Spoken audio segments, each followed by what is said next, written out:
Welcome to the Friendzy. Hi, my name is Melissa Carter. And I'm Jenn Hobby. And here is our promise to you. The Friendzy is here to change the conversation around age so that you can celebrate all of your years rather than lie about them. Real stories connecting real women. I'm Melissa, and I have a coin collection. I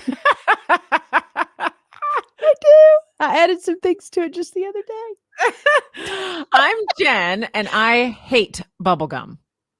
Ah, really? I hate it. As a mother or as a person? As a human, the smacking, the popping. It's so trashy to me. Oh, I hate bubblegum. You are one. You are. No. Okay, coin collection. Now, in a past episode of The Friendzy, you told us that sometimes you took on the identity Yes. of past girlfriends. Yes. Well, that's my coin collection. Somebody else's hobby, or was that your hobby? My father. Oh, your dad. Okay, well, that's actually okay. It wasn't a girlfriend; it was a dad. That's different. Yes, we. That is. You should listen to all of our past episodes if you're new to the show. But yes, it was. My father was a coin collector, and and I decided not. I mean, it was during the pandemic that I decided to pick it up because I had a bunch of coins that my son had that people had given in like little banks and stuff. And I just took all those out and thought, I got to do something with these. And then I thought, oh, you know what? I'll buy one of those you can buy these hard books and you stick the coins in them based on their year or whatever. And so I was like, you know what? My dad did that. I'll do that. So that is beautifully nerdy. I know, right? Nerdy in the best way, nerdy. I say that with lots of endearment in my voice. I love it. She doesn't love it. If I was not one of her friends, she would be judging. She's already judging. I like nerdy things now. Well, and you should see the stack of books on my nightstand. I'm nerdy. The thing that I laughed at myself at as I was putting it in, I was so excited that I was, I was almost filling up a book. And I thought, oh, when I give this to my son, when he's older, he'll be like, what the hell is this, Mom? I don't want this. Anyway, coming up on today's episode, we are talking about screen smart parenting. We are talking about parenting, but screen smart parenting. We're both older moms of younger kids, and the great screen debate rages on. To screen or not to screen is actually not the question anymore. The question now, in this time of technology and the explosion in our culture, is how much screens, how often, and how it's shaping our kids' brains and their personalities. So today we will share our own stories as moms, and we invite you to reach out via Facebook, Instagram, or our email addresses to add to the conversations. And that would be Melissa@thefriendzy.com and Jenn@thefriendzy.com. Quick question. Have you subscribed to the Friendzy podcast yet? Why not? It is totally free for you. You can subscribe on Apple Podcasts. It's just that little purple icon with the eye and the little circles around it right there comes on your smartphone, or you can subscribe wherever you listen to podcasts. And can you please tell a friend about the Friendzy? We would appreciate that very much. We love being able to share our real stories to connect real women. Now, Melissa, we're going to share some stories here about parenting in the screen age in just a minute. But first, let's thank our sponsor. Kick It Pajamas. Kick It. And Kick It Pajamas will give you a 10% discount when you use the code Friendzy. Do you like how I said that? I was going to say the Friendzy. Yeah. Sounds very much like after a few glasses of wine in the club. What do you listen to? I listen to the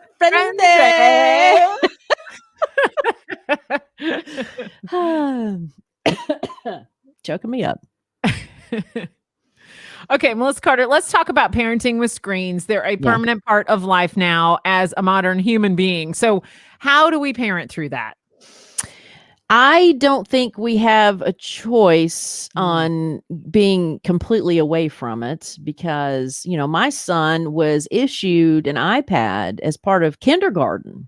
So I assume that's going to be something that he's going to be with and in front of for school from here on out. So we talk about, screen as if it's something that is what they do in the afternoons after school or at night, and they only do it by themselves, but it's part of their culture now. It's part of their whole educational experience. So I think it's something that we really have to delve into. And And I think first, though, before we talk about this, I think it's very important for us to explain who we are as individuals with it. So I'm curious, how were you raised when it came to, at the time, television? And then I'll say how I was raised with television, because I do believe that might have something to do with our opinions on this. TV was really limited for me growing up. My dad called the TV the IB, the idiot box. That was me. That was the IB Well, was a term in our household growing up.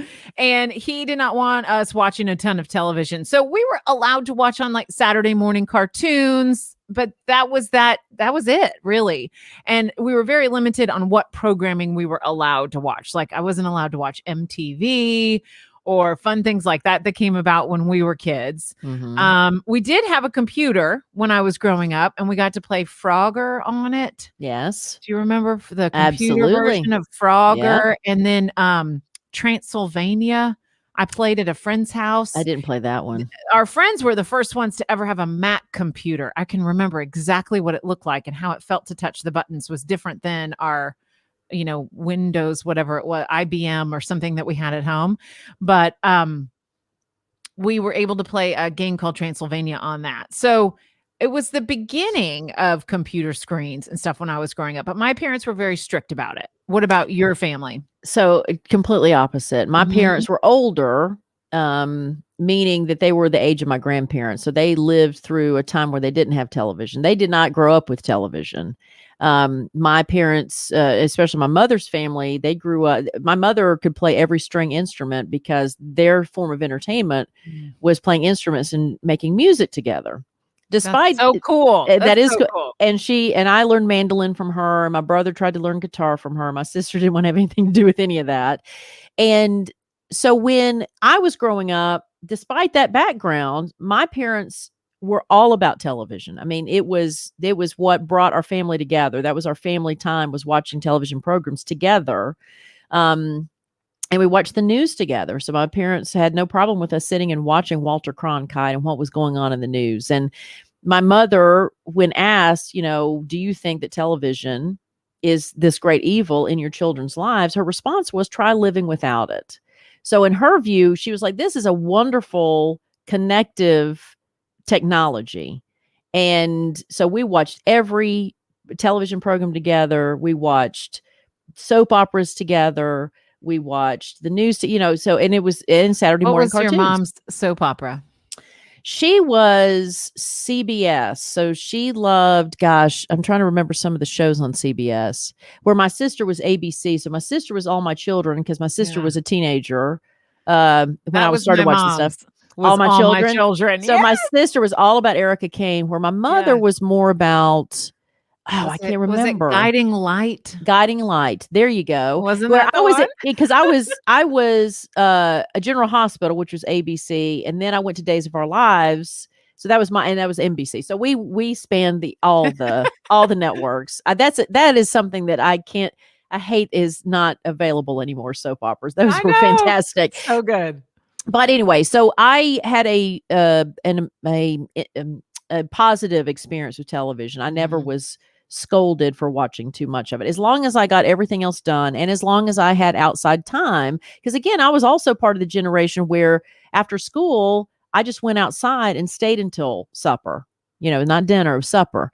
And so then supper on until bed was television. So the TV was on when we ate dinner, and we would watch MASH and we would watch Maude. Like, I would learn about social issues with my parents there. So television was never used as a babysitter for me. It was, again, part of something that we talked about together as a family. So and we were similar in that we watched The Cosby Show together, and we watched Alf. Do you remember? Yeah, Alf. He ate cats. I remember that. That was kind of creepy. So weird.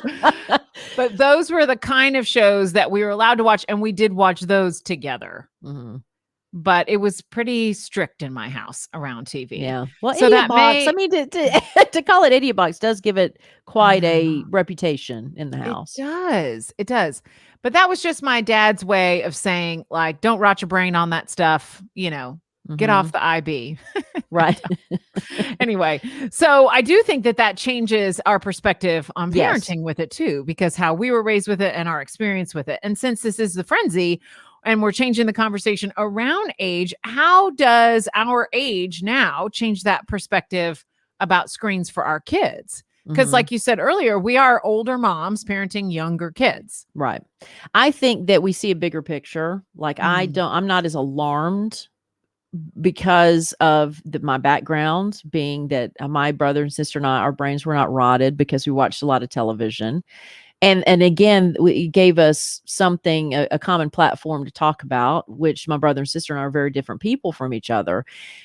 But also the age is, I see the end result. And I think for my son in particular, who loves not the television, he loves, gaming. So his screen time is games, video games. And I was a gamer. So see, I don't see video games as this evil entity, but there is a limit. I mean, there's a limit on the time he can play it. But for me, the big picture is my son, like I said, already has an iPad. He is going to be in front of a screen in school his whole career. His job will likely require him to be on screen. So the way that I look at it is it's something he needs to know about. He needs to be able to manipulate the screen and manipulate games and manipulate these things, because it will allow him to have an easier time in the future with technology, which he's going to be expected to do. However, Katie and I purposely have him in sports, not because he's a guy, because we do the same with our daughter, but we also are trying to instill in him the feeling of exercise, the feeling of being outside, the feeling of competition with other human beings. So, we feel like we're not forcing him into sports thinking he's going to be a sports star. We're forcing him. No, I shouldn't say force. We're encouraging him to play, but Sure. we have him in sports so that he has something to compare it to. And I will tell you that there are many times where my son has thrown the controller aside, wanting to instead play with toys, instead wanting to go outside, instead wanting to go out to the pool. So I do not find my son addicted to the screens when he's given a choice. That's awesome. I think for me, from my age perspective, it's on a couple of things that gives us a benefit.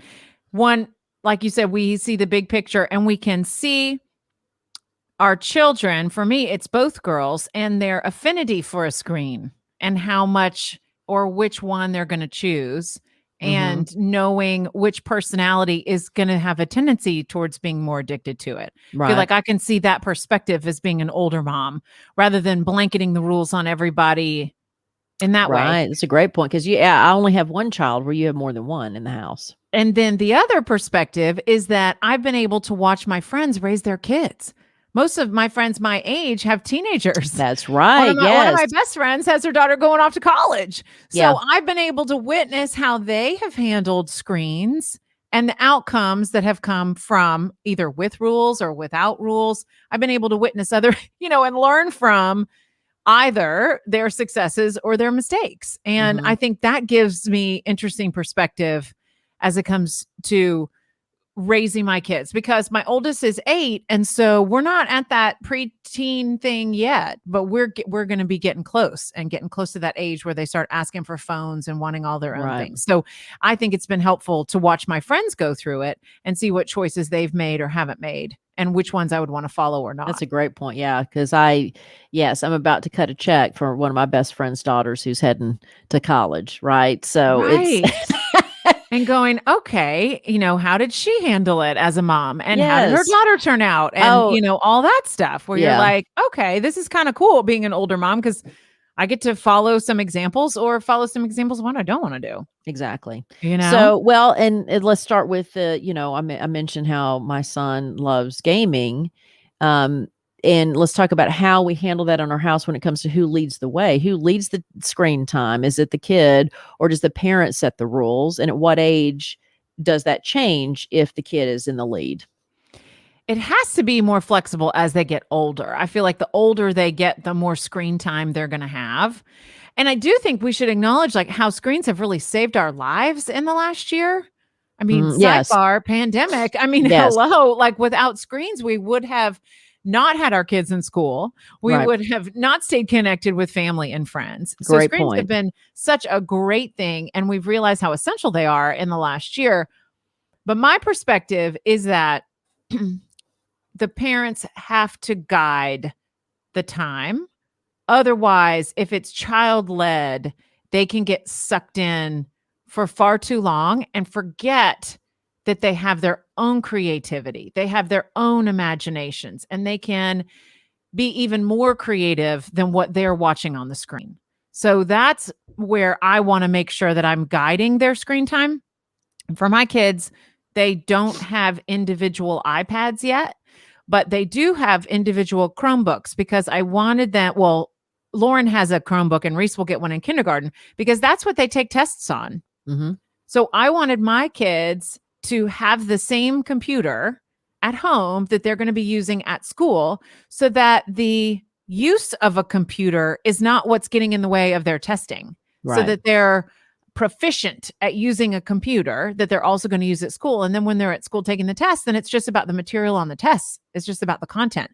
It's not about where do I find the keys or how do I push this button or how do I move a mouse on a trackpad versus an Right. actual handheld mouse on a computer, just those functionality pieces of it. But in our house, they're allowed to watch TV. They're allowed to have the Chromebook, same computer. And then we have one family iPad, and it doesn't get used a whole lot because Mhm. I'm trying to limit that. And it's because I've noticed that my oldest gets very, very sucked into TV shows or whatever it is that she's watching because she likes the story and she wants to get to the end of the story. Mhm. So the danger in that, without limiting her screen time, is that all of the products created for them, like I let my kids watch Netflix so that I can set the ratings on what they can see. You know, if it's TVG or TVY, they can watch it. But they all come up with cliffhangers. And what does Netflix do? Just suck you into the next one. And within 3 seconds, it's like, would you like to start the next episode? 1, 2, 3, here it is. They're binge watching, right? Right. So the shows set up for them are all cliffhangers. There's no commercial breaks like there was when we were growing up. And there's no wait till next Tuesday night to watch the next Right. episode. You don't have to wait for a week in between. Right. You can just get, it's just programmed to keep them addicted to it. And so that's my opinion, is if we don't step in and set barometers for them, we're allowing these companies to do it. We're allowing the Netflixes and Hulus and YouTube Kids of the world to suck them in longer and longer, because that's the way those services are set up. Is to keep you there longer. And we don't have games yet. I am on the fence on gaming. So I would like to hear your perspective on gaming and setting the boundaries there. Do you think it's a parent's role to set the boundaries with gaming? And if yes or no, and why or why not? Yes, I think everything should be parent led. Even if, there's sometimes where even if the child thinks that they let it, like I do think the first point I want to make is I don't think that parents should forget that they were kids. Mm-hmm. Don't forget, the one thing that I never wanted to be, and my parents were not that way, but I never wanted to be that person who seemed so out of touch, old and rigid. I never wanted to be old and rigid. And I did have two great examples. My father passed during the BlackBerry craze, like as BlackBerries were being introduced. And I remember my father saying, you're gonna, you need to show me this BlackBerry. Like they always wanted it. My mother got a big screen TV before her children did. My mother was on, let's see, what was it called? Web something, where she could have her own email before we did. Like my mother, so my parents were always on the, because they grew up during the Depression. So they were fascinated by all these things, and they were fascinated until their deaths, like my mother had a Google Home and she would call me from the Google Home. Right. So, when she couldn't see the phone anymore, she found the technology in order to give me a call. So I just had great role models where they didn't become old and rigid. I never want to be old and rigid. So that's the point I want to make, is don't be old and rigid. Like, I enjoy the shows that my son watches, and now going into gaming, I love video games. I love video games as a kid, and I love video games as an adult. And so, much like with my parents, my son's gaming is not his independent activity. It is an activity we do together. And the thing That's a about huge difference. yes, I That's play a video games with him. big difference than sending him to his room and letting him play for hours alone, Now, when right? he's older, he will, but the difference is when he's older, he'll be online with his buddies playing as a team. And he and I already have the conversations about chat. I mean, like, so you can chat in a game and he wants to chat with people because he wants to tell them what to do in the game. And even at his age, there are abilities to chat with other people. And I haven't turned the chat off. I have explained to him that I don't want him chatting with people he doesn't know. And then he'll ask why. And I'm like, because you know what, just like there's good guys and bad guys, there's some bad guys. And if anybody ever says anything that makes you feel uncomfortable, let me know. And then we'll go through it together. So I want him to be exposed to it, to understand, don't chat with people you don't know, so that when he's 14 and 15, that the people he's going to chat with, I hope, I mean, we'll see. And I'm sure there's people like, that's not the way it's going to be, Melissa. But I think that it's just, I'm not big on putting your foot down and being like, you can't do this, because that, for me, I wanted to do it if somebody told me that. So as a parent, Mm. why in the world would you think your child would do anything differently if you tell them you absolutely cannot do this? So with games, that's what he wants, because there's storytelling in games. But the thing that I do disagree with you on about creativity is in gaming, it's all about creativity. When you play video games, you are you're doing strategy, you're learning about, about how to save your lives. You're learning about, you didn't get through that map the first time. So how do you learn to get through that map the second time? If it doesn't happen the second time, how can you get through the third time? So gaming is all about strategy, and it's all about mind work. It's not unlike watching I guess watching, just regular television shows that is thought to, and I don't even think that lacks creativity, but I definitely don't think games do. And Minecraft in particular, my son is a huge fan of Minecraft, and all Minecraft is building. It is basically Legos in a game. And so he's building worlds and he's building things and he's learning about, in Minecraft, it's mining metals. And you're taught that if you put certain things together, certain elements together, they create something else. So he's understanding how you create a certain sword, how you create a certain this, that's based in real science. And so yeah, I love video games and I play with him. He loves Pac-Man and he loves Among Us. I will say that Among Us is a game that caused him nightmares, that we didn't expect to cause him nightmares. And I'll tell you why. So the way my son works is he loves video games, and then he'll go on YouTube and watch other people play video games. And he's watching other people play video games because he's trying to figure out a way to go back to the video game and do a better job. Now, I only allow him to watch people who know that young kids are watching them, right? So he doesn't watch, there's a lot of teenagers and 20-somethings who understand that elementary school kids are watching their videos. And so they're very respectful of that. So he'll watch those, then he'll go back to the video game and he will play it. One of the suggested videos that I didn't catch, because sometimes he watches regular YouTube and sometimes YouTube Kids, I didn't catch a video that he watched that somebody put a bad guy in this game and it's all animated, but he created this bad guy to put in this game in his own storytelling on a YouTube video. And that bad guy caused my son to have nightmares. And so Katie and I had to ban the entire video game because the video game was wanting him to go research on YouTube. And so he was exposed to things that were too old for him. And so that is a mistake we made. Among Us is a cool game though. But I played it with them. Well, what's cool is that you involved yourself in it. Yes. And you knew exactly where it was. I think sometimes parents are so hands off with it that they wouldn't even know which game it was coming from or how that is something that I really, really have a problem with, honestly. That I think that I don't want to go as far as to say, why did you have a kid? But part of me wants to go as far as to say, I know you're overwhelmed. I know there's a lot to keep up with, but your job as a parent is to be on top of these things. So your job as a parent is not only to know your math, to give them help in math homework.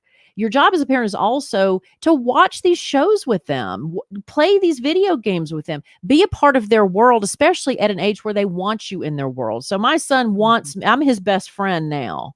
And so I'm going to be his best friend. So I play the video games with him. Mama, can we go play?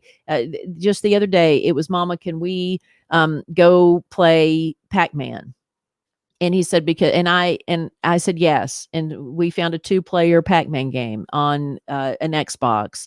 And so I'm sitting there with a controller, like I'm 14, playing this video game with my son, and we trash talk appropriately, and we do all these things. That's so cute. And it's because I understand his interest. I understand how he reacts to it. Anyway, long story short, I just think that anything that your child is involved in, especially young, you should be involved in it with them. And, I don't see a difference in books and things on tablets and things on screen. I don't see a difference. It's storytelling. These children and it's exciting when it's visual. I understand that, reading is important for your brain to create all these worlds that you're reading. But I also don't think it's fair to the child to say book versus video game. I think that is unfair because it should be both. It can be all of the above. It should be both. See, here's like with my oldest, Lauren, and I are reading the Harry Potter series, and I have not let her watch the movies yet or done any games or anything like that because I want her world of Harry Potter to be in her head first. Mm-hmm. I want her to be able to create what Hogwarts looks like in her mind, or what this experience is, or, what the Phoenix looks like, and all these different characters in her own mind. Because I want her to have that chance to have her own imagination, to form those pictures in her mind, and the richness that's going to come just from herself. And then when we're done with the series, which we're almost done with book 5, man, that was a long one. And it only gets longer. I mean, I know somebody, I don't know why they took an editor away from J.K. Rowling. I love her. I love the series, but my God, like each one just keeps getting longer and longer. Yes. Right.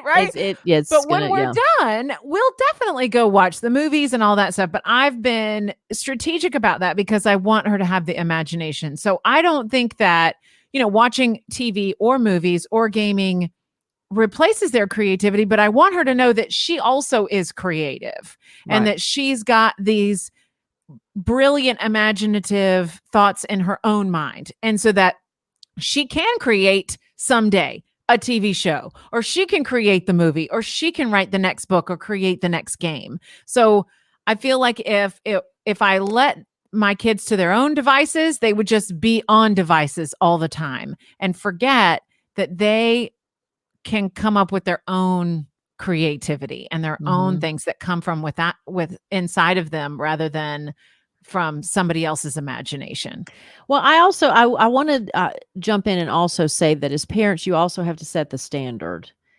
You can't be on your phone all the time. Right. And tell your child not to be on the screen all the time. I mean, that's just flat out, again, not fair. It's not, I don't think it's fair to your child to do as I say, not as I do. I think 100%. You have to be very careful about that. And, we had to, and I'm sure we'll talk about this here in a second, but we had to discipline our son because he did something wrong to the point where we're like, games is an effective punishment. And we took his games away for an entire week.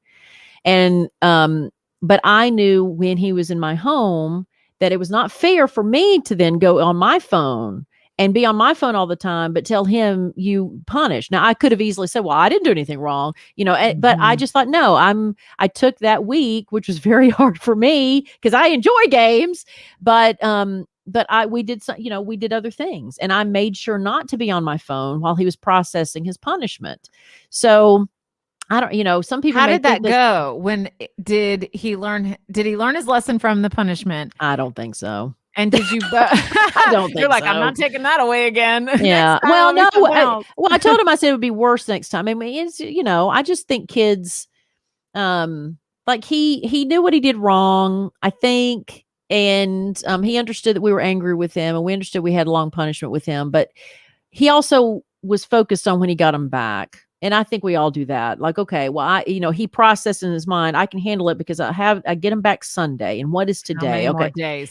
So Yes. he distracted himself by just doing math, basically, until he got it back. So he handled himself. You don't, every child is different. And so, I mean, we have this guy that we're trying to figure out because we know that he's already, because we're in two different households, he's already tried well, mama said that or mommy said that to the other one.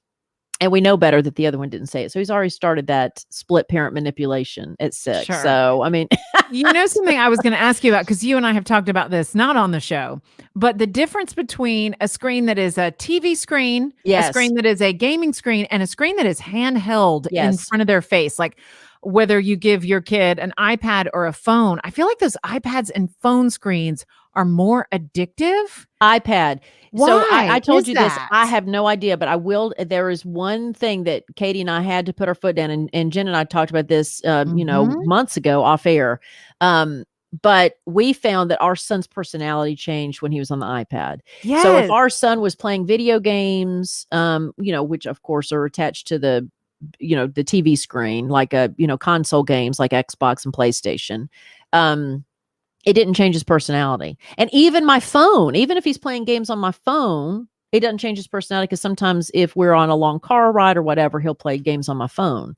But the iPad, Katie and I both realized that the iPad, for some reason, made him more irritable. Like he didn't Cranky. want it, it taking it away from him made him a Yes. jerk. And so we took the iPad away completely. So he has no access to iPad except a school iPad, which his school iPad has some educational games on it. And but because it's his school iPad in his mind, he's not It's for addicted to school. it. It's for school.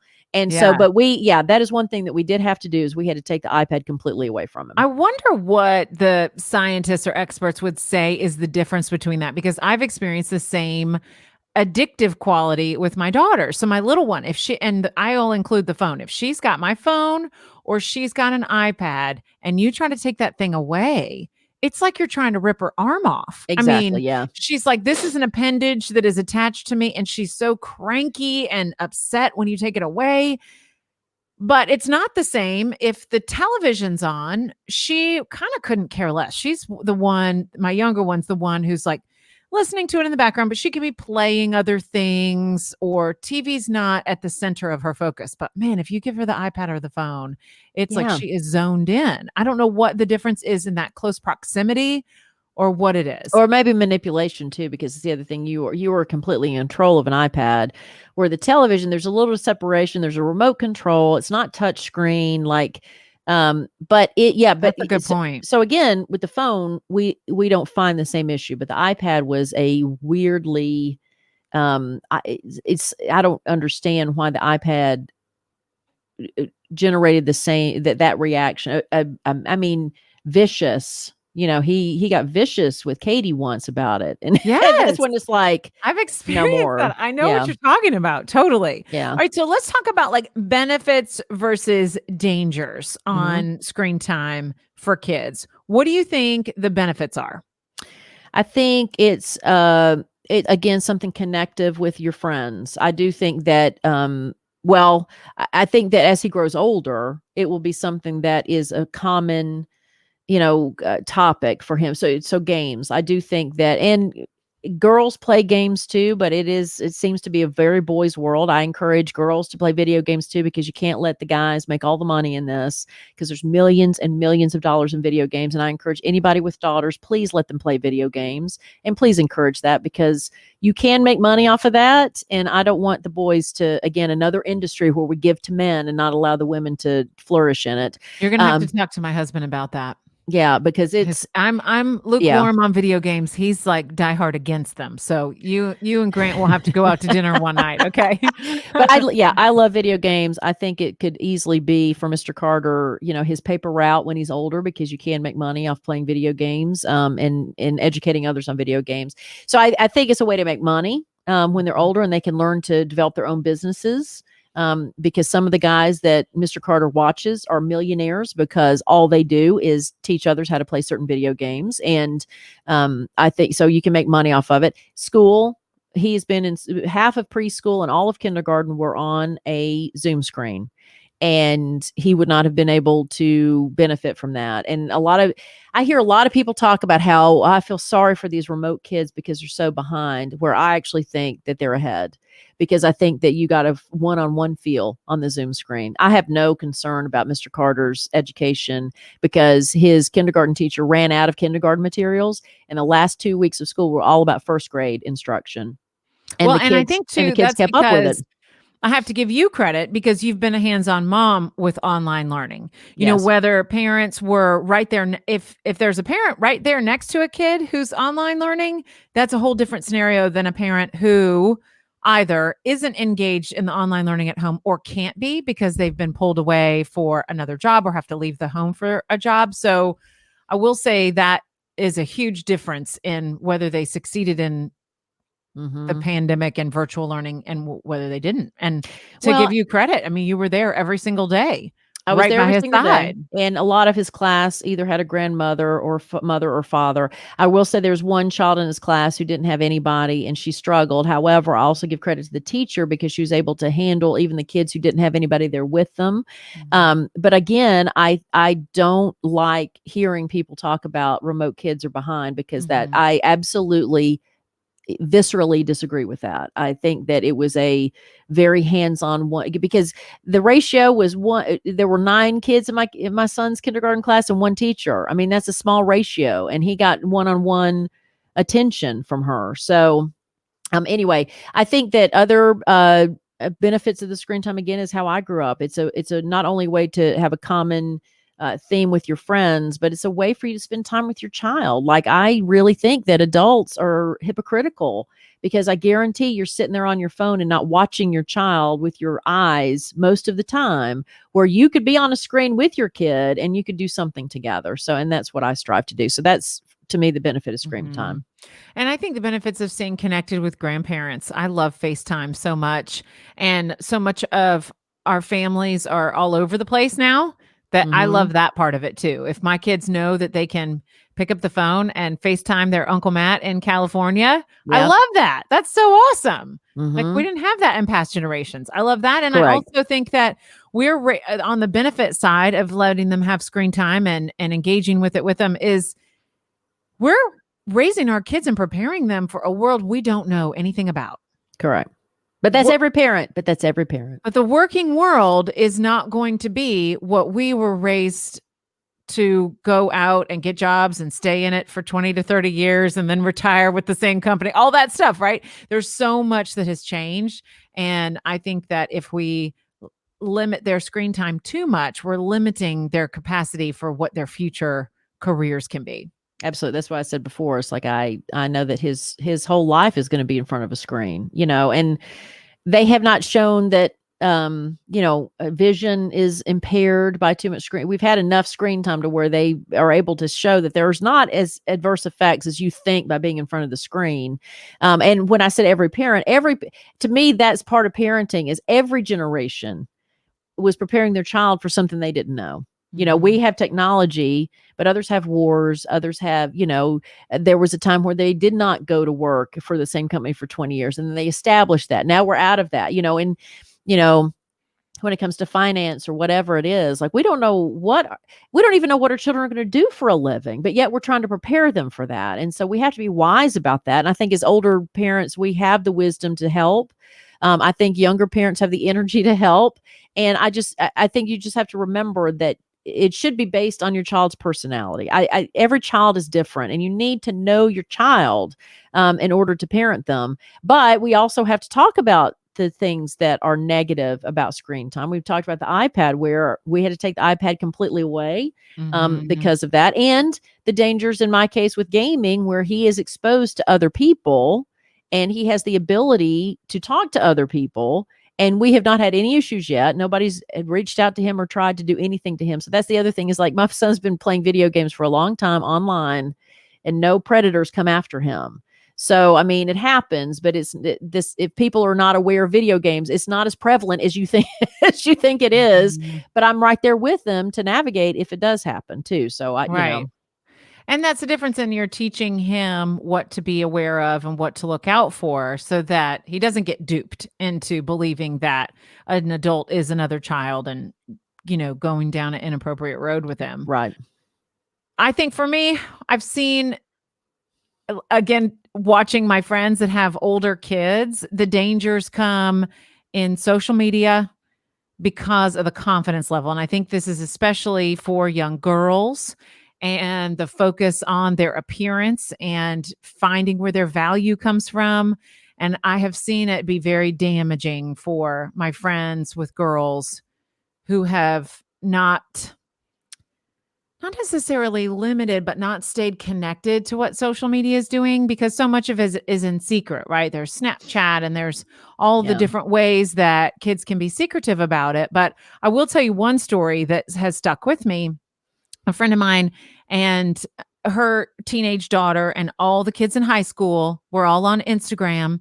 And the girls are just, having their summer and posting pictures from like going to tennis camp. And then after tennis camp, like hanging out by the pool with their friends.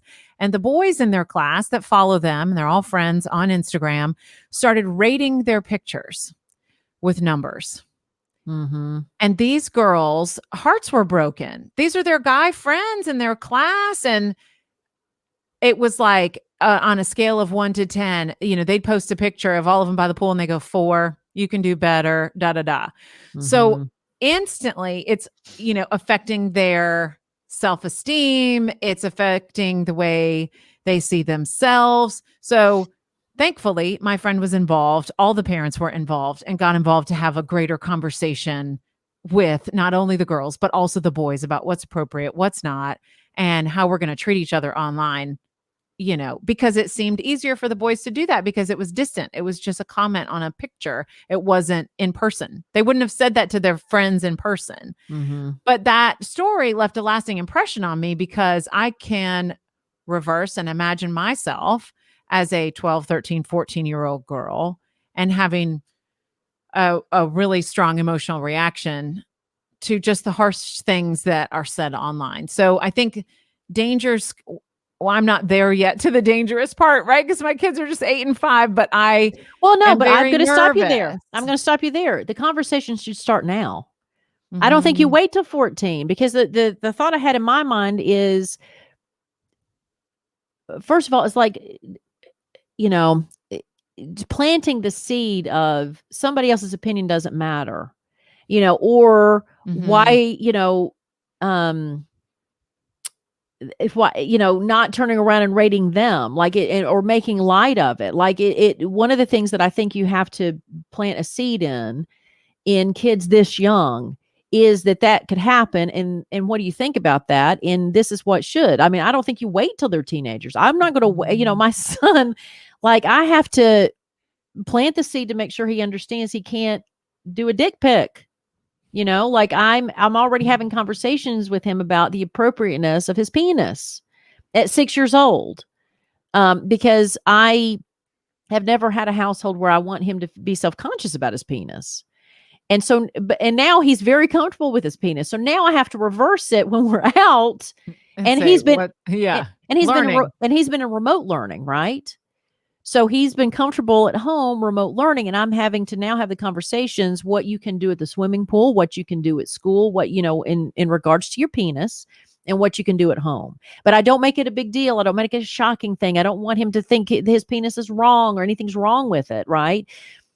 So I'm starting to have these fluid conversations with him as if I'm talking about what I'm making for dinner. Like that's the other thing I think parents, just your reaction to it, you're teaching your child how to react to things. And so if you're reacting in a dramatic way, you're teaching your child to act in a dramatic way. Jen Hobby's the very one to teach me about having those conversations with my son about his penis, because when our children were babies, you're the one that educated me on the fact that predators look for kids who can't even say the correct name of their genitalia because they know that they won't tell their parents if something happened to them, right? Yeah. So you're the very one that inspired me to start those conversations about my son's penis. Oh, and that's the only word we in our use. house. Vagina is like elbow, elbow, shoulder, vagina. It's all the same. It's all just a body part, and it's not like a we don't call it a TT or a hoo hoo or a woo woo or Yes. whatever, because there is research that if your kids are anatomically correct, and then predators don't go after them because they know that's a kid comfortable talking about their body and will go home and talk to their family about their body and will say, Mom, this person asked about my vagina, or this person touched my penis, or what, because they have the words around it, and Yeah. it's not something scary to talk to their parents about. And you inspired me. And our pediatrician, even, like, she will always turn to me or Katie and say, do you mind if I go ahead? So to show him that they need our permission to touch him. Yeah. And so, and I tell him that's anybody. That's anybody. I said, don't, just because we're related, because that's usually what happens. So I already have these conversations with my son. And so I think that those conversations have to take place, like you can't, and it should be as smooth when you're talking about social media. Like that's inspired me to make him understand that, we're starting the conversation about girls and boys are the same. Like, he's already, like, because he sees all these boys. That's the other thing. He sees all these guys gaming online or on YouTube, and he doesn't think girls play video games, even though I'm playing video games with him. So again, that's where I I beg people to let your girls play video games and show them on YouTube, because my son will see that girls play video games. We have to represent ourselves, because again, if we keep, it goes back to our importance of using your voice and to tell your own stories, because guys don't think we exist unless we tell our stories, right? And so I think when it comes to online media, if a girl only wants her beauty to be important, then why are you surprised a guy is rating her beauty? So if your message online is I'm only going to show me being pretty and perfect, you're sending the message that my beauty matters.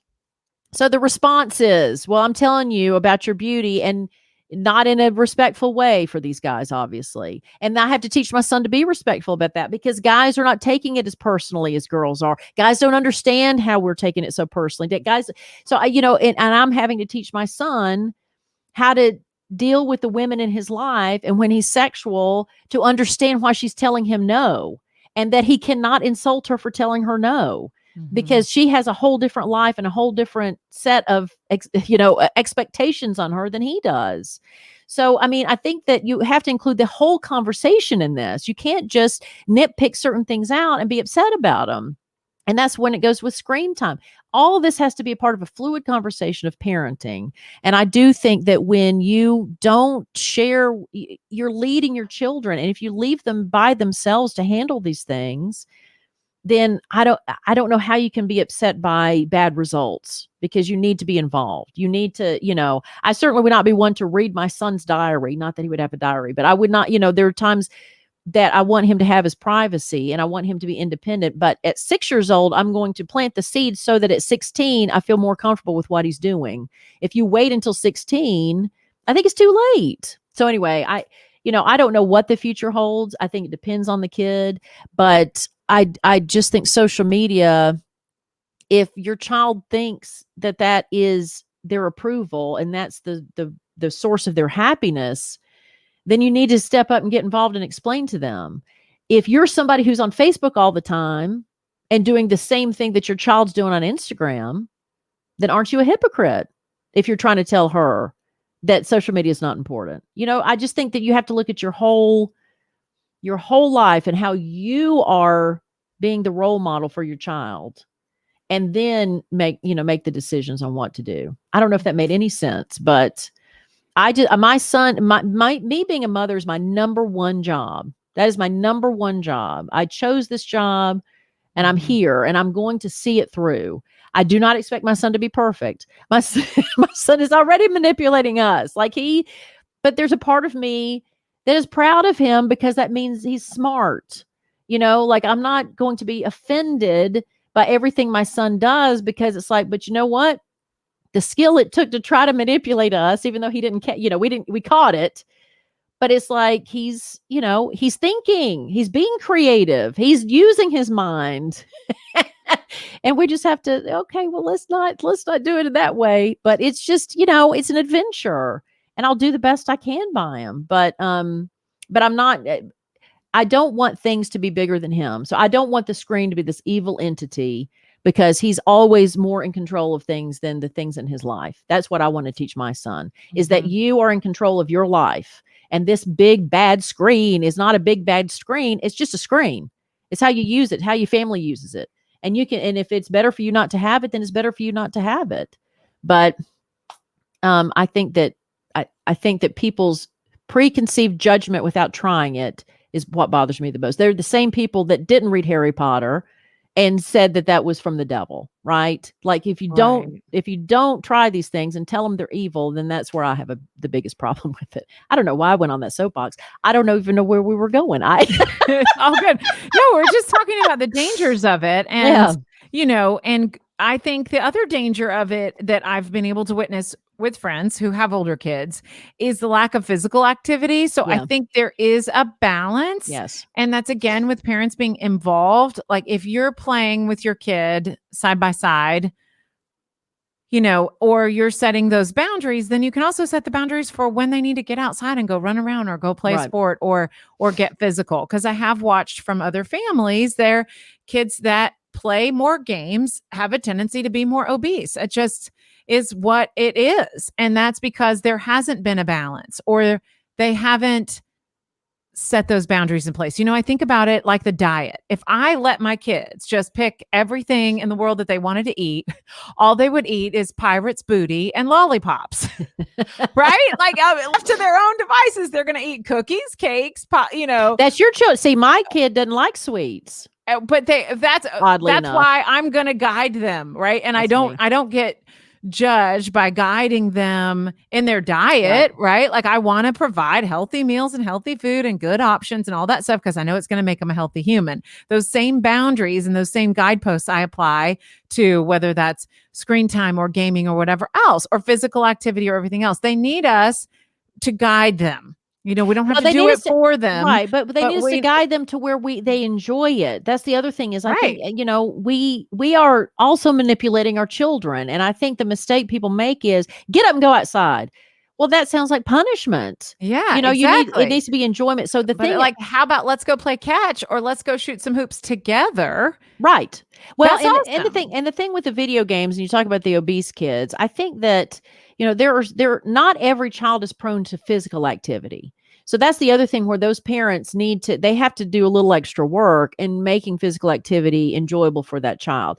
There are some children out there that their brains are working 200 and 300% overtime and their bodies, they just don't, there's not a connection with physical activity. Right. And I think those are the kids that when you are on the screen too much, you're playing video games all the time, it brings incredible enjoyment because their brains are challenged by these games. They're challenged, like they are inspired by what they're seeing and what they're doing. And there are kids who are prone to athletics, and they're the ones that play every single sport, and they're jocks throughout, and they get a joy and a rush out of being physically active. And I think that if you can't relate to the other, then it's hard for you to understand how to guide your child, right? So and I agree with Jenn, though, but it's your job to do it. So if you have a child that is not prone to physical activity, then you're going to have to figure out a way for them to connect physical activity with joy. Instead of making them feel bad about their bodies, you need to somehow make it about joy. Who cares if they lose weight? It's just about the joy of going out and doing something physical and figuring that out. And then if you have a kid that's too much of a jock, I think too much physical activity and not enough just chill time and downtime is bad. And I think there's a balance to both. And I think if you have a kid that's all physical and not mental, then you're going to have to figure out a way for them for mental activity to also be joyful. Your child, or you should know your child better than anybody. And so to Jenn's point, yes, you are the guide, but you can't just yell at them about something. You've got to find a way to connect them with it in a positive, wonderful way. And I think too many times parents, and I understand I'm a working parent. Too many times you are frustrated, you're pressed for time, and you just fuss. And I was telling Jenn off air, like there are times where I catch myself fussing too much at my son. And it's like, that is not doing any good. That is not doing any good with what the end result I want, there to be. So I have to slow down and find the time and the patience to be able to guide him in a way that is going to work. Fussing is not going to work, right? And I'm not talking about discipline, I'm talking about just in general. And so I think you have to understand, so to me, both physical and screen time is important. I don't think that screens are the devil. I just don't. And you touched on this earlier. What do you want your child to know about screens? What sort of perspective do you want them to have? It's a tool, and that's it. Nothing Mhm. more. It's a tool. It's a tool for entertainment. It's a tool for making money. It's a tool for being educated. It's a tool for connecting with their friends or their family. But it's simply that. It is a tool that is a very powerful tool. I mean, it's like a what did the Swiss blade knife where it had all the different things. Yeah. The Yeah, Swiss Army knife. yeah, Swiss Army knife. Thank you. The Yeah. Swiss Army knife had every single thing you could ever want in that. And so to me, a screen is a Swiss Army knife. It has the ability to do all kinds of things. But it's his tool under his control, not the other way around. I love that. I want my kids to be able to be bored. So I want their perspective to be that life is not about you being entertained all the time. And it's okay for you to be bored. That has come up a lot in the last year during the pandemic, or during our screen free week, because I was noticing that both my girls were being too addicted to television in certain times of their day. They're very routine oriented. And that's because Grant and I are very routine oriented, but they come from home from school and then they want to watch TV. And then it was like this constant fight with them on when we were going to turn it off or how many shows they were allowed to watch. And I was like, I'm just done fighting with you about this. We're going to take a break. We're going to take a screen-free week. Nobody's in trouble. We're just going to see how it goes. And it went great. We played more games together as a family, which was fun. More card games, more board games. We did puzzles, which was fun. And they also came to complain to me how bored they were. And I said, that's okay. You'll find something to do.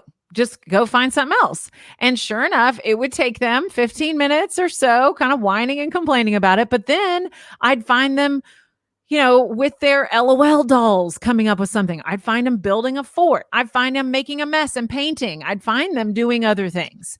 So I want my kids to know it's okay for you to be bored, because in that boredom will come some great creativity and imagination, and that life is not about you being entertained at all times. And that's okay too. As much as we're going to be on screens, it's going to be a part of our life. The world doesn't exist for your entertainment. Well, it's funny. There's a mantra that my mother always said that pops in my head during this conversation, which is everything in moderation. Yes.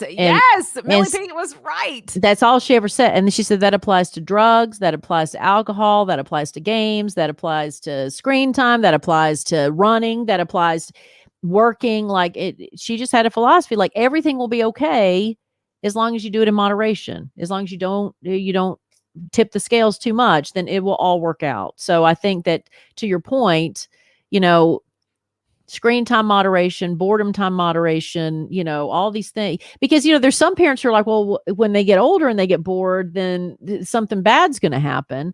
But again, I'm not the parent who is always pessimistic about the future of my child and my parenting. Like I think that's the beauty of being an older parent. And I will argue with any parent who feels like they know my future, because that's not true. What happened with your child, whether success or failure, is not necessarily going to happen with my child, because I will have successes and failures. My son is unique. Your daughters are unique to anybody else.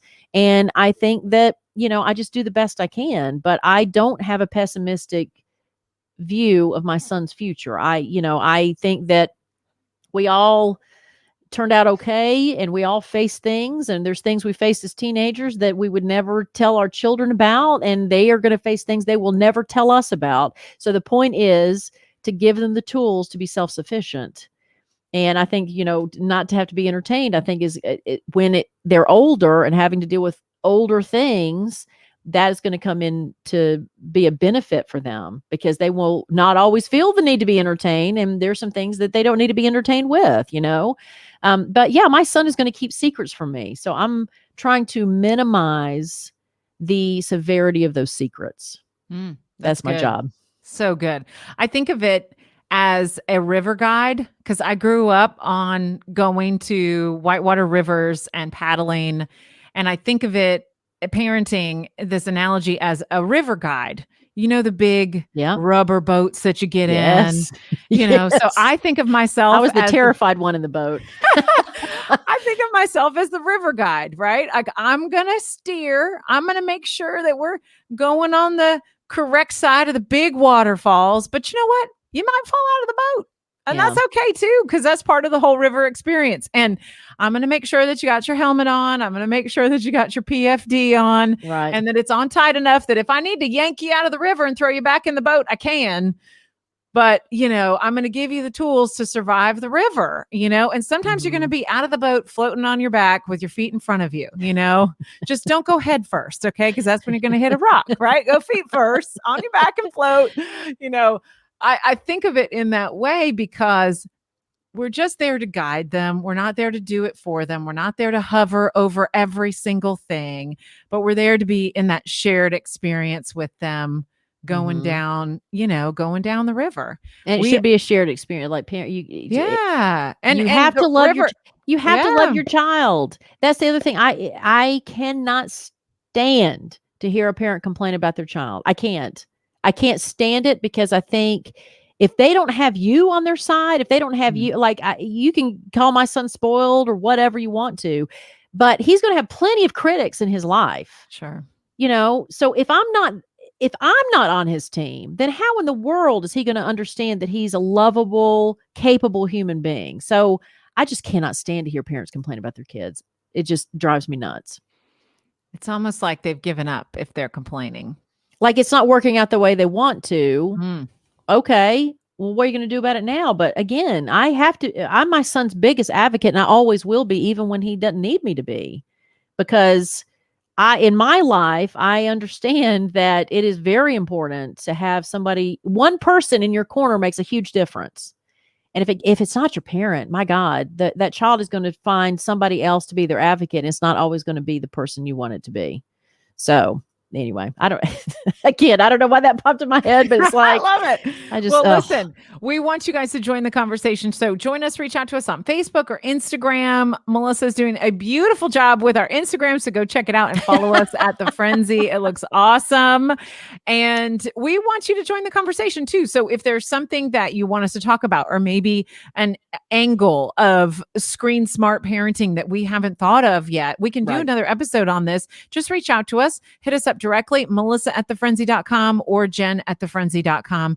And we want to know your stories. The Friendzy exists to remind you of the importance of sharing your story. Don't stay silent. Use your voice. So reach out to us. If we said something that ticked you off today, tell us about it. If we said something you thought was wrong, we want to hear about that too, because we invite this conversation. We really want to change this conversation and celebrate you and your story as well. Now let's take a card out of the You Don't Know My Life box with a question for both of us. Jen, are you ready? Ready. Sometimes. Roommate or neighbor story. Go. Oh, okay. The first roommate that popped into my head was my first year at Florida State, my freshman dorm roommate.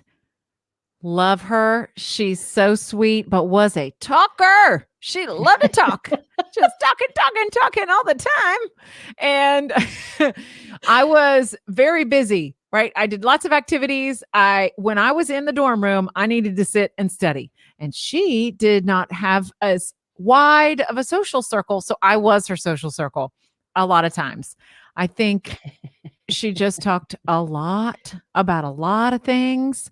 And I got to the point where on my little word processor, because we didn't have computers, I had a word processor to type my papers for school. I would put on headphones with my Walkman attached because we had the Discman Walkmans at that time. Do you remember you put a CD in the Discman and then you had your little headphones? Yep. I would put it on so that she thought I was listening to music, but I actually wasn't listening to anything. It was just a way to shut her up. I feel so bad about that to this day. I hope she does not listen to the Friendzy podcast because she will know what I'm talking about. but I would have to do something because Yeah. it was incessant. Well, you try not to be rude, right? And it's awkward, especially when you're a freshman. You don't know how to, I mean, as an adult, you don't know how to handle those situations. Well, and here's a little trivia. I don't know if you knew the Discman, it was the inspiration for the iPhone because Steve Jobs, the reason he made the iPhone was because he saw the Discman. He thought, I could do that better. I can put the songs on your phone instead of you having to have a separate thing. That's So just let cool. you know. I mean, now we use we use our phones for something completely different than just music, but yes, the Discman was the inspiration for the iPhone. For me, it was a neighbor story as an adult that first came to mind because I lived in a townhome community when you and I were doing morning radio together. And I had a neighbor who was, I called her Gladys Kravitz. So if anybody watched Bewitched, then you know who Gladys Kravitz is. If you're too young for Bewitched, Gladys Kravitz was the nosy neighbor next door who literally peeked through the curtains and would look at everything that the other family was doing. And I called her Gladys because she literally would see me pull in and rush out the door to have to tell me something. Every time that I left, she would come out. There was one time that she even, as I was pulling, I was in the car and the car was in motion. And she ran up to my driver's side window and knocked to tell me something insignificant. But I guess I was the Like, only one did that you would know talk that to they're her. changing garbage day to Tuesday instead of Wednesday? Something like that. Exactly. When I first Oh, moved in, she would wow. tell me what the former owners would do, like, oh, well, the people lived here before would da da da. And I had to tell her, well, they are no longer here and I'm living here now. So I'm going to do that. And it was insignificant. It had to do with sidewalks. It had to do with plants. It had to do with, like you said, the trash. It had to do, You were her social life. I was her social. So same situation in which, and then when I would date somebody, and Katie, I started dating, seriously when I lived there, she understood that she got caught once by her, but she had to literally scurry in the house from the Yeah. car and back. That's the neighbor where you pretend like you're on the phone. Where you're Yes, like, it wouldn't ah, matter, but it wouldn't matter. yeah. She would still She'd still talk she'd anyway. still talk. But yeah, when I almost ran her over, I knew that she's got a serious problem. So yes, I no longer live there. And I will say that whew, that was one of the things I would miss. I thought you were gonna talk about how Jean Benet's dad lived next to you. Well, that was on the other side. So I lived in this townhome community. On one That always side was Gladys fascinated Kravitz. me. The other side, Katie and I were home from the grocery store. We came in, we were going to get groceries back and forth, and Katie's like, come here. And it was Jean Benet's dad was there. And I learned later that he had two grown children before he had his two young children with another woman. And the older daughter owned the townhouse next to me. And so when she moved out, she let him move in. And when Patsy Ramsey, right? The Mhm. mother, when she passed of cancer, he was living there, and all the children, like the young kids and the older kids, were there for that. But yes, I would wave and smile at Mr. Ramsey there for a period of months, and it was it was quite unsettling for me because I had theories about that family. So that town, I don't live there anymore, but yes, it was quite dramatic, that townhome experience. Could have been the setting for your sitcom that you write someday, That's right? That's right. Right. I should. All right. Oh my Melissa God, I Carter should. has got this week's mirror mantra for you.